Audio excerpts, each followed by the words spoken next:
মানুষকে নামাজের কথা জিজ্ঞেস করবে, কিন্তু সারাদিন তুমি যে জিকির করছো এই প্রসঙ্গে আল্লাহর কোনো কথা নাই। আচ্ছা, এখানে যারা নাকি আমরা চাকরি করি, সে লোক যদি ওভারটাইম করে, মালিক কি তার ওভারটাইমের পয়সা দিব? তুমি তো আসল ডিউটি যেটা সেটাই করো নাই, তুমি ওভারটাইম কেন চাও? তুমি আসল ডিউটিটা যদি সঠিকভাবে করতা তাহলে তুমি 1 ঘন্টা ওভারটাইম করলে 1 ঘন্টাই পাইতা। কথা ঠিক না? আল্লাহু আকবার। সেজন্য ভাই আমার, এই নামাজটা সুন্দর করার জন্যই কিন্তু আজকে মানিকগঞ্জ দরবার শরীফে গেছি। এখানে যারা আমরা আছি মানিকগঞ্জ যাওয়ার পরে আশা করি আমরা সকলেই নামাজ পড়ি আলহামদুলিল্লাহ। হয়তো কর্মব্যস্ততার কারণে অনেক সময় জামাতে পড়া হয় না, কিন্তু দেখা গেছে বাসায় গিয়ে পড়ে নেই বা একটু আগপাশে পড়ে নেই। হ্যাঁ, তো আস্তে আস্তে আশা করি ইনশাআল্লাহ আমাদের যে একটু ত্রুটি বিস্মৃতি আসে ঠিক হয়ে যাবে আলহামদুলিল্লাহ। আলহামদুলিল্লাহ। আল্লাহু আকবার। মজনু আর লাইলির গল্প তো আমরা সকলেই জানি, কথা ঠিক না? এই লাইলি এবং মজনু দুইজন এত একে অপরকে ভালোবাসতো, কেউ কাউকে ছাড়া কিছু বুঝতো না। তো এই মজনু কি করে, পাগল ভেসে সেই বাদশার দুয়ারে গিয়ে দাঁড়ায়, আর লাইলা করে কি বাসার ভিতর থেকে সুন্দর করে 1 গ্লাস দুধ গরম করে তার জন্য পাঠায়। তো যাওয়ার পরে দেখে কি অনেকগুলো মজনু, এখন অনেকগুলোই দুধের গ্লাস, প্রতিদিনই খালি লোক বাড়তেছে, সবাইকে আমি মজনু। এখন যে দাসী সে তো চিনে না প্রকৃত মজনু কি। এখন লাইলা কই কি প্রতিদিন খালি দুধের অঙ্ক খালি বাড়ে, 2 লিটার 4 লিটার 10 লিটারে হয় না, আমার মজনু কি এত ক্ষুধার্ত, এত দুধ লাগে কেন? তখন উনি বুঝতে পারলো যে আমার মজনুর সাথে আরো কিছু নামধারী মজনু যোগ হয়েছে, সেই জন্য দুধ তারা খায়। তখন এই মজনু লাইলা একটা বুদ্ধি করলো যে হে দাসী, তুমি এক কাজ করো, এই যে ছুরিটা নিয়ে যাও আর একটা বাটি নিয়ে যাও, যে সেটা বলবা যে লাইলা ভীষণ একটা রোগে আক্রান্ত হয়েছে, ডাক্তারে বলছে যে মানুষের রক্ত লাগবে, তা না হইলে লাইলা সুস্থ হবে না। এই যে আজকে দুধ পাঠায় নাই, ছুরি আর এই যে বাটি পাঠাইছে। তো মজনুকে আসো রক্ত দেওয়ার জন্য। এই কথা শুনে কিন্তু আমি হইলে দুধ খাওয়া লেগে প্রতিদিন আহি, এইভাবে কইতে কইতে সব চলে গেছে। আসল মজনু যে সে মনে করেন বলতেছে আমার লাইলা অসুস্থ হয়েছে, রক্ত না হইলে সে সুস্থ হবে না, তাহলে ছুরি আর বাটি আমার কাছে দাও। তখন কি করছে, পোজ দিতে লাগছে। তখন বলতেছে না, আপনাকে কাটতে হবে না, আমি বুঝতে পেরেছি আপনি প্রকৃত লাইলার আশিক। সুবহানাল্লাহ, আল্লাহু আকবার।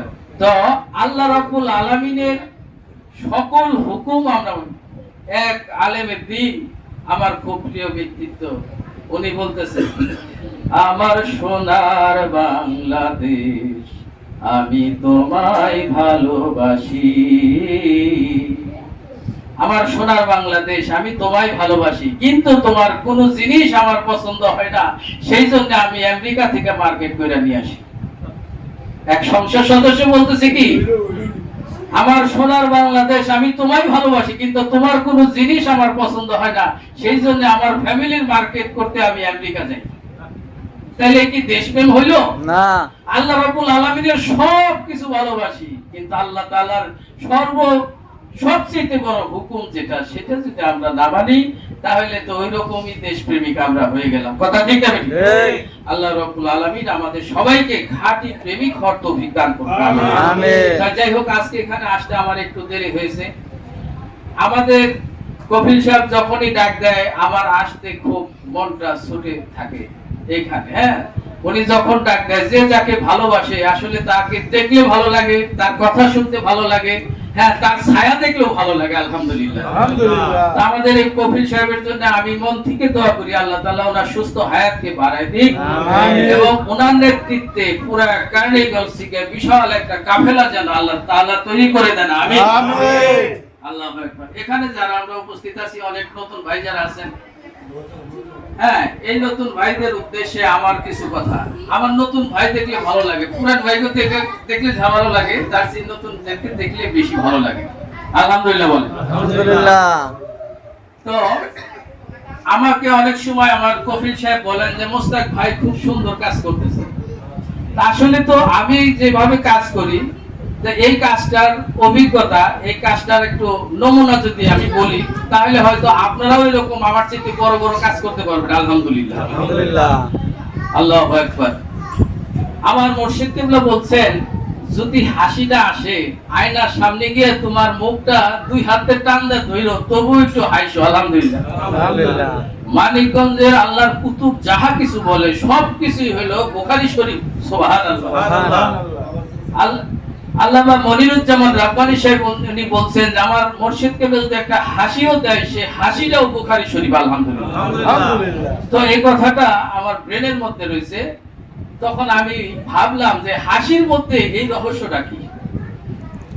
অনেক সময় তো অনেক ঘটনা ঘটে, ম্যাক্সিমাম টাইম আমার সাথে যারা থাকে, আয়ুব ভাই মাঝে মধ্যে আমার সাথে যখন থাকে, উনি কিছুটা দেখছে যে হাসির মধ্যে যে কি একটা শক্তি আল্লাহ রাব্বুল আলামিন রেখেছেন। আলহামদুলিল্লাহ, অন্য কোনো প্রাণী হাসতে পারে না। সাপকে আপনি যতই আদর করেন, ওর যদি একটু হাসার ভাষা থাকতো, ওই সাপটা যদি আপনার প্রতি তার মহব্বত থাকতো, ওই সাপটা যদি হাসতে পারতো, তাহলে সাপকে দিকে কেউ ভয় পাইতো না। কথা ঠিক না? সাপও আপনাকে ভালোবাসে, আপনিও তাকে ভালোবাসেন, প্রতিদিন দুধ খাওয়ান, কিন্তু এই সাপটা হাসতে জানে না। সেই জন্য সাপটা যদি আপনাকে একটু অভিনন্দন দিতে চায়, মাথা উঁচু করে, মনে হয় যে আমাকে সবল মারতে চায়। কথা ঠিক না? ঠিক। কারণটা কি, সাপ হাসতে জানে না, সেই জন্য সাপ দিকে ভয় লাগে। একটা গরু, একটা কুকুর, বিড়াল, যা কিছু হোক, এই যে এদেরকে মহব্বত করা, ভালোবাসা, এরা হাসতে জানে না, সেই জন্য যে সে যে মালিককেও ভালোবাসে, সে প্রকাশ করতে পারে না। কথা ঠিক না?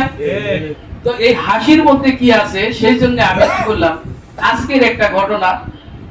চায়ের দোকানে বসি, একজন ভাই রিক্সা চালায়, উনি একটা পান নিলেন, সিগারেট নিলেন।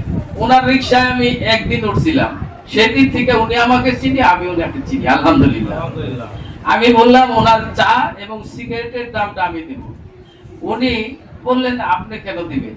আমি কই আপনি তো আমার মহল্লার লোক, আমার প্রতিবেশী, আপনার চায়ের দাম, সিগারেটের দাম, পানের দাম আমি যদি দিই, সমস্যা কি আছে? সেই লোকটা খুশি হয়ে আমার সঙ্গে মিনিমাম 30 মিনিট কথা বলছে। আলহামদুলিল্লাহ, 30 মিনিটের মধ্যে উনি মানিকগঞ্জ দরবার শরীফে যাওয়ার জন্য প্রস্তুতি নিছে। আলহামদুলিল্লাহ, এবং প্রত্যেকটা হালকায় আমার সাথে উনি অ্যাটেন্ড থাকার ওয়াদা করছে, আমাকে নাম্বার দিছে। কথা বুঝতে পারছেন? এইরকম ঘটনা আমার মনে হয় প্রতিদিন 2-4-10 জনের সাথে আমার হয়। আলহামদুলিল্লাহ। আমি বিশেষ একটা কারণে আমার মনটা খারাপ, জামাল ভাই জানেন, আপনিও জানেন, হাজী আবু আলম ভাই কোথায়, আবু আলম ভাই কোথায়, আপনিও জানেন। তো সেই কারণে আমার মনটা খুব খারাপ। তো মন খারাপ হইলে কি, আমি তো আজ সারাদিন একটা লোককে দাওয়াত দিতে পারলাম না, আমার মনটা কিভাবে ভালো হয়? তখন আমি কি করলাম, কাগজের দোকানে কাগজ কিনতে যায়, এক ভাইয়ের সাথে দেখা, এক দোকানদারের সাথে হাত হুত মিলাইলাম। ওনার বাড়ি হলো পশ্চিমপাড়া, দেশের বাড়ি মানিকগঞ্জ। এই যে একটা আরো কায়দা হয়ে গেল কথা বলার। কথা বলতে বলতে সে ওয়াদা করলো যে আমার সাথে হালকায় জিগিরে থাকবে। আলহামদুলিল্লাহ। ফোন নাম্বার দিলেন, আমারটাও নিলেন।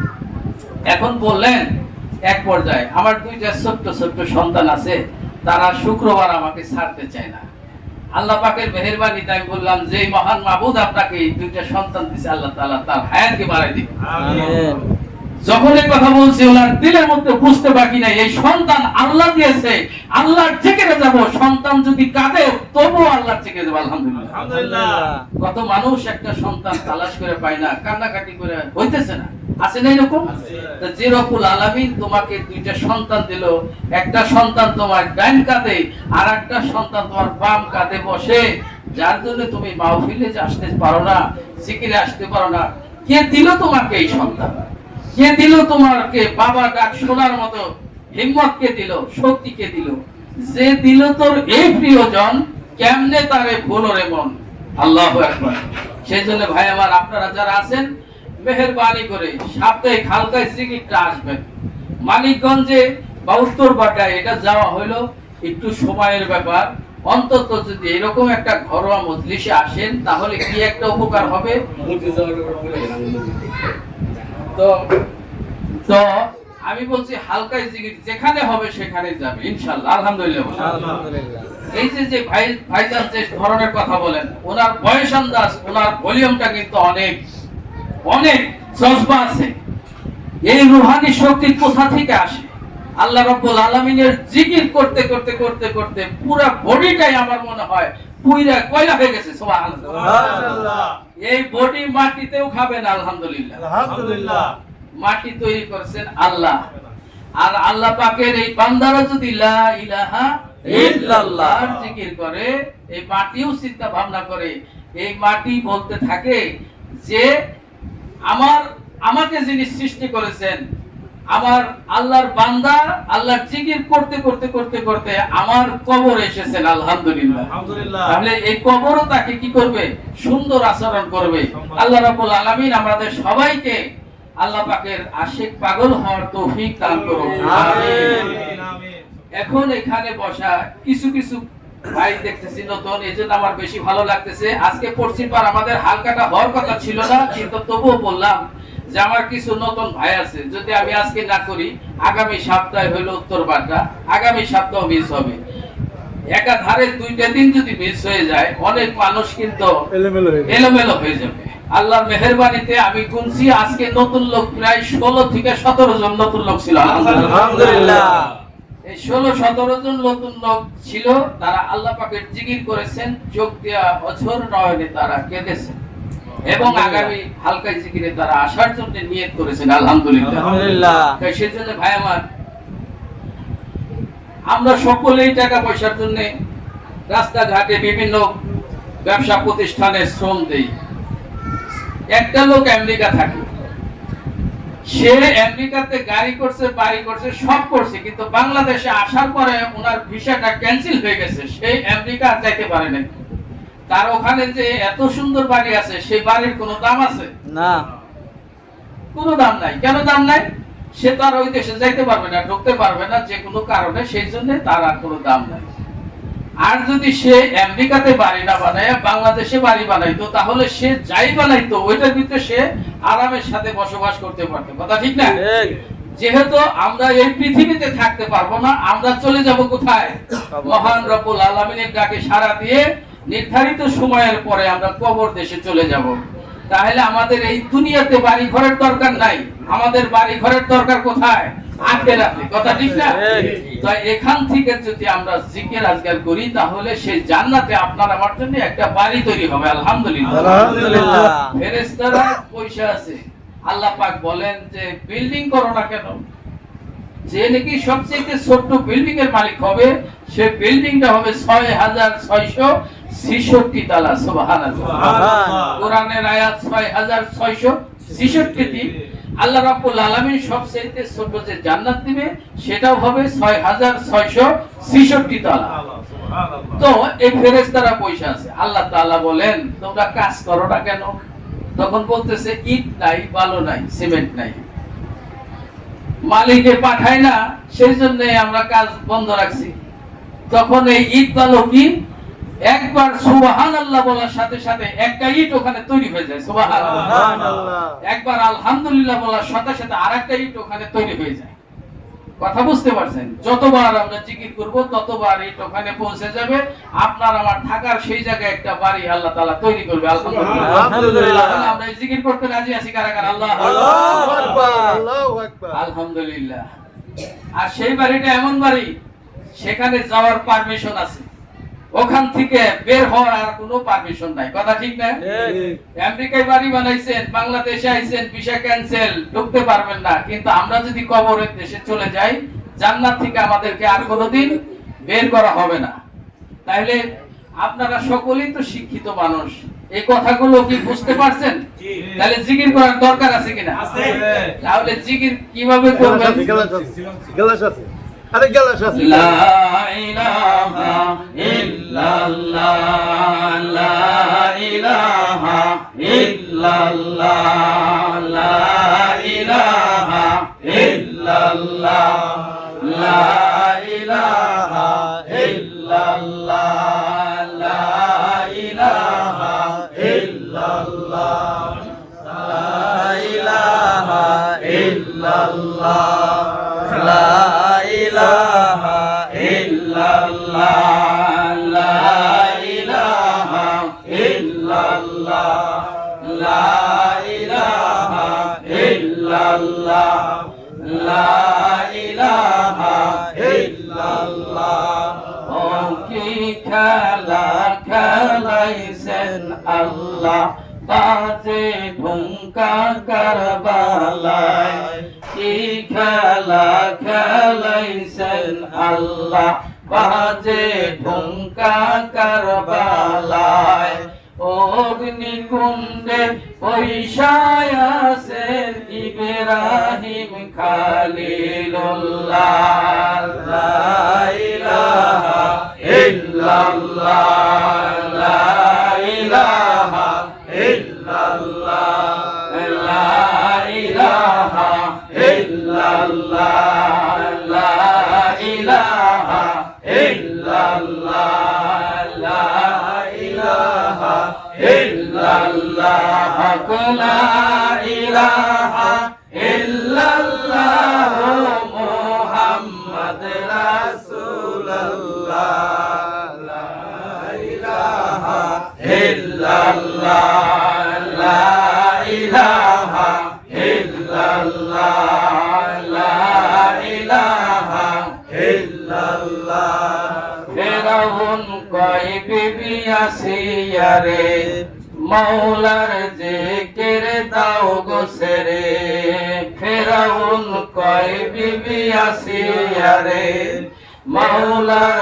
জিকির দাও গো সেরে আসিয়া বিবি কান্দিয়া বলে ছাড়ব না জীবন গেলে লা ইলাহা ইল্লাল্লাহ লা ইলাহা ইল্লাল্লাহ লা ইলাহা ইল্লাল্লাহ লা ইলাহা ইল্লাল্লাহ মুহাম্মদ রাসূলুল্লাহ হায়াতের মালিক যে আল্লাহ মৌতের মালিক সে আল্লাহ হায়াতের মালিক যে আল্লাহ মৌতের মালিক সে আল্লাহ তোমার মালিক যে আল্লাহ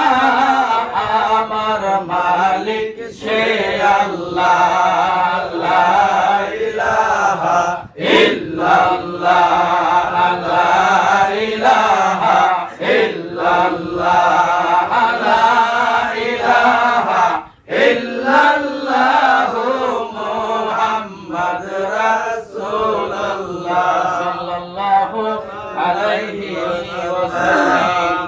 যাই হোক, অনেক আলাপ আলোচনা হয়ে গেছে। আমি সকলের কাছে ভুল ত্রুটি বেদবি মাপ চাই। আমি মাঝে মধ্যে কথার ভিতরে অনেক সময় অনেককে হয়তো হিট করতে পারি বা হিট হয়ে যায়। আসলে মহব্বত কইরা কথাগুলো বলি। এই কথাগুলো কাউকে ধাক্কা দেওয়ার জন্য না, কাউকে কষ্ট দেওয়ার জন্য না। আমরা সকলেই পীর ভাই, আমরা এখানে সকলেই এক মানিকগঞ্জ দরবার শরীফের মুরিদান। আলহামদুলিল্লাহ, আলহামদুলিল্লাহ। কিয়ামতের দিন আল্লাহু আকবার। আমার মুর্শিদ কেবলার দরবারে হাবিবুর রহমান যুক্তিবাদী সাহেব উনি আসছিলেন, উনি দোয়া চেয়েছিলেন দাদা হুজুর কেবলার কাছে এইভাবে যে হুজুর আপনার সঙ্গে একসঙ্গে হজ করেছি, এক লেপের নিচে ঘুমাইছি, কিয়ামতের কঠিন ময়দানে আমি যদি বিপদে পড়ে যাই আর আপনার চোখের সামনে যদি পড়ে যাই, দয়া করে আপনার কিনারে আমাকে একটু জায়গা করে দিন। সুবহানাল্লাহ। হাবিবুর রহমান যুক্তিবাদীর নাম শুনে না এমন মানুষ আছে না। সেই এই জবরদস্ত একজন আলেমের দিন, সে আমার দাদা হুজুর কেবলার কাছে এইভাবে উনি দোয়া চেয়েছেন। সেই জন্য ভাই আমার, আমরা সকলে পীর ভাই। মানিকগঞ্জে গেলে দেখা হয়, পাটনা গেলে দেখা হয়, বনের মাহফিলে গেলে দেখা হয়, হালকায় জিকিরে আসলে দেখা হয়। আমরা প্রত্যেকটা ভাই যেন কাল কিয়ামতের দিন লা ইলাহা ইল্লাল্লাহ লা ইলাহা ইল্লাল্লাহ লা ইলাহা ইল্লাল্লাহ লা ইলাহা ইল্লাল্লাহ লা ইলাহা ইল্লাল্লাহ লা ইলাহা ইল্লাল্লাহ লা ইলাহা ইল্লাল্লাহ লা ইলাহা ইল্লাল্লাহ লা ইলাহা ইল্লাল্লাহ লা ইলাহা ইল্লাল্লাহ লা ইলাহা ইল্লাল্লাহ লা ইলাহা ইল্লাল্লাহ মুহাম্মাদুর রাসূলুল্লাহ সাল্লাল্লাহু আলাইহি ওয়াসাল্লাম। এইভাবে করে যেন হাসরের ময়দানে আল্লাহর নামের জিকির করে আমরা হাসরের ময়দানে উঠতে পারি, আল্লাহ সে তৌফিক দান করুক। আমিন। তাই যাই হোক, আমাদের সামনে বিশ্ব ইস্তেমা এসে গেছে। সেই বিশ্ব ইস্তেমা সম্পর্কে আমাদের কফিল সাহেব একটি কথা বলবে। ওনার মধ্যে শুনলে আমারও ভালো লাগে, যেহেতু উনি আমাদের মুরব্বী। উনি বলবে, আমরা শুনবো, সেইভাবে আমরা আগামী ইনশাআল্লাহ তাআলা এই ধারাবাহিক ভাবে আমরা কাজ করে যাব। আল্লাহ তাআলা সে তৌফিক আমাদেরকে দান করুন। আমিন। আসসালামু আলাইকুম ওয়া রাহমাতুল্লাহি ওয়া বারাকাতুহু। ওয়া আলাইকুম আসসালাম।